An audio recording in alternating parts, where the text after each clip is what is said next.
एक समय की बात है। एक छोटे से गांव के पास एक घना जंगल था।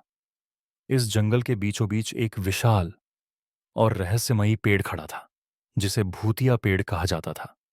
गांव के लोग कहते थे कि उस पेड़ के पास कोई जाता है तो वह वापस नहीं लौटता। इस डर के कारण बच्चे और बड़े सभी उस जंगल में जाने से डरते थे। गांव के बच्चे अक्सर भूतिया पेड़ की कहानियों को सुनकर डरते, और उसी समय उनमें उत्सुकता भी रहती थी कि आखिर वहां ऐसा क्या है। उन्हीं बच्चों में एक था राजू, जो बहुत जिज्ञासु और साहसी था।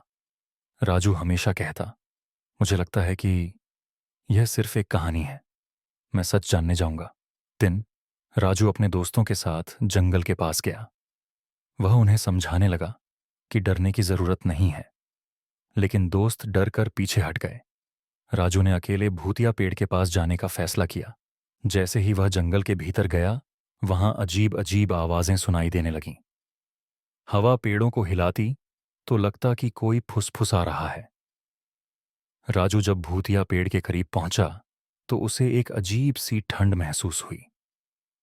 पेड़ की शाखाएं उसे किसी दैत्य के हाथों की तरह लग रही थीं।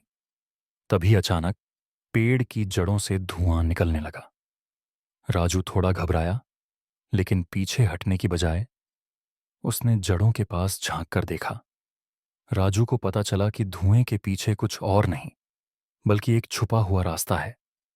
उसने हिम्मत जुटाकर उस रास्ते में कदम रखा। अंदर जाने पर उसे एक छोटी सी गुफा मिली, जहां कुछ लोग अंधेरे में बैठे हुए थे।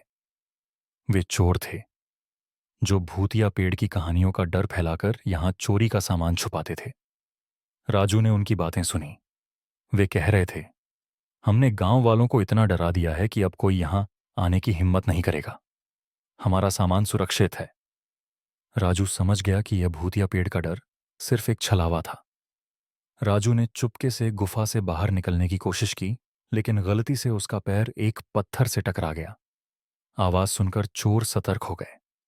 उन्होंने राजू को पकड़ने की कोशिश की, लेकिन राजू ने अपनी फुर्ती से बचते हुए वहां से भागने में कामयाबी पाई। राजू ने गांव आकर सबको पूरी घटना बताई। पहले तो किसी ने उसकी बात पर विश्वास नहीं किया, लेकिन जब उसने गांव के मुखिया को वहां जाने के लिए तैयार किया तो सबने सच्चाई देखी। मुखिया और गांव वालों ने मिलकर चोरों को पकड़ लिया और उन्हें सजा दिलाई। अब गांव वालों को समझ आ गया कि डर अक्सर और हमारे दिमाग का वहम होता है। भूतिया पेड़ अब गांव के बच्चों के खेलने की जगह बन गया। राजू की हिम्मत और चतुराई ने न केवल गांव को चोरों से बचाया, बल्कि उन्हें एक नई सीख भी दी। साहस और सच्चाई से हर डर को हराया जा सकता है। कहानी हमें सिखाती है कि डर का सामना करना और सच्चाई का पता लगाना ही असली बहादुरी है। डर को हमें काबू में नहीं करना चाहिए, बल्कि उसका डटकर सामना करना चाहिए।